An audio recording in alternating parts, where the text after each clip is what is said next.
नमस्कार मित्रांनो, मी विनोद बांदरकर. माझे YouTube चॅनल भारत भ्रमणमध्ये आपले स्वागत. मित्रांनो, बांधकाम कामगार योजना यामध्ये कामगाराचे नाव, जन्मदिनांक, मोबाईल नंबर, आधार नंबर या संदर्भात जर काही दुरुस्ती असेल तर या संदर्भात एक परिपत्रक बांधकाम कामगार कल्याणकारी मंडळ मुंबई यांनी 13 फेब्रुवारी 2026 रोजी प्रकाशित केलेले आहे. या परिपत्रकामध्ये काय महत्त्वपूर्ण माहिती देण्यात आलेली आहे ते आपण या व्हिडिओमध्ये बघणार आहोत. त्या अगोदर या चॅनलवर आपण नवीन असाल तर या चॅनलला लाईक आणि सबस्क्राईब करायला विसरू नका आणि व्हिडिओ हा नक्की शेवटपर्यंत बघा. चला तर काय माहिती आहे ते आपण या ठिकाणी बघूया.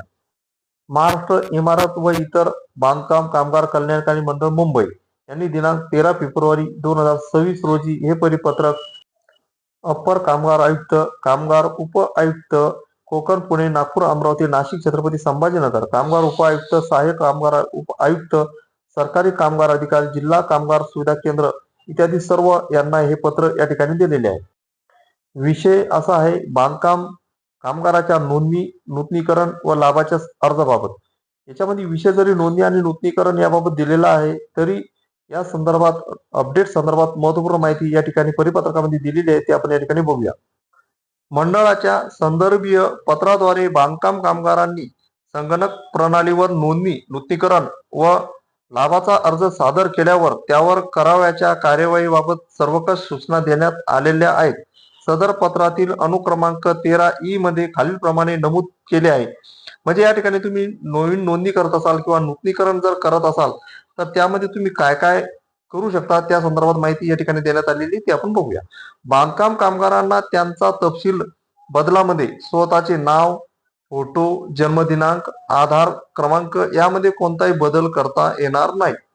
त्याच मोबाईल क्रमांक बदलता येईल. कुटुंब सदस्यामध्ये पती पत्नीचे नाव, 2 मुलाचे नाव, आई व वडील यांचा अंतर्भाव करण्याची मुभा राहील. मात्र एकदा अंतर्भूत केलेल्या सदस्याचे नाव वगळून अन्य सदस्याचे नाव अंतर्भूत करता येणार नाही. त्यास कुटुंबाच्या सदस्याचे आधार क्रमांक, जन्मदिनांक अंतर्भूत करता येतील. मात्र आधार क्रमांक, जन्मदिनांक बदल करता येणार नाही. म्हणजे मित्रांनो, या ठिकाणी तुमचे नाव, फोटो, जन्मदिनांक आणि आधार क्रमांक यामध्ये तुम्हाला बदल करता येणार नाही. परंतु तुम्ही तुमच्या मोबाईल क्रमांकामध्ये या ठिकाणी बदल करू शकता. तसेच तुम्हाला जर याच्यामध्ये पती किंवा पत्नीचे नाव जर या ठिकाणी ऍड करायचे असले तर तुम्ही नाव ऍड करू शकता.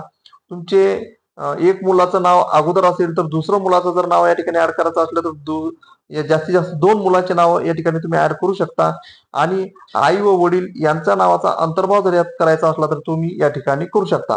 परंतु एकदा याच्यामध्ये नाव ऍड केल्यानंतर ते नाव कमी तुम्हाला या ठिकाणी करता येत नाही आणि तुम्हाला तुमचा आधार क्रमांक आणि जन्म दिनांक सुद्धा या ठिकाणी बदलता येणार नाही. मुद्दा नंबर 2 मध्ये सध्या स्थितीत संकेतस्थळावरील बांधकाम कामगाराचा तपशील आधार संलग्न नाही. त्यामुळे मंडळाकडे चुकीच्या पद्धतीने बोगस आधार कार्ड संकेतस्थळावर अपलोड करणे, त्याद्वारे मंडळाचे लाभ घेणे, पाल्याची स्वतःची आधार कार्ड वरील माहिती बदलणे इत्यादी गैरप्रकारास आळा घालणे आवश्यक आहे. कुटुंबातील सदस्यांच्या तपशिलामध्ये बदल करून गैरमार्गाने मंडळाचा लाभ घेण्यास आळा घालण्याच्या दृष्टीने सदरचा सूचना देण्यात आल्या आहेत. त्या अनुषंगाने आधार इंटिग्रेशन ची प्रक्रिया अंतिम टप्प्यावर आहे. सदर कार्यवाही पूर्ण होताच आधार संलग्नीकरणाद्वारे संकेतस्थळावरील माहितीची तपासणी होणार असून त्यात योग्य तो बदल आपोआप होणार आहे. म्हणजेच मित्रांनो, या ठिकाणी गैरमार्गाने लाभ घेणाऱ्यांना आळा घालण्याकरता या सर्व प्रक्रिया या ठिकाणी राबवण्यात येत आहे. अशा प्रकारे मित्रांनो, ही होती महत्वपूर्ण माहिती. असेच नवनवीन महत्वपूर्ण माहिती करता या चॅनलला लाईक आणि सबस्क्राईब करा आणि आपल्या मित्रमंडळांना हा व्हिडिओ जास्तीत जास्त शेअर करा.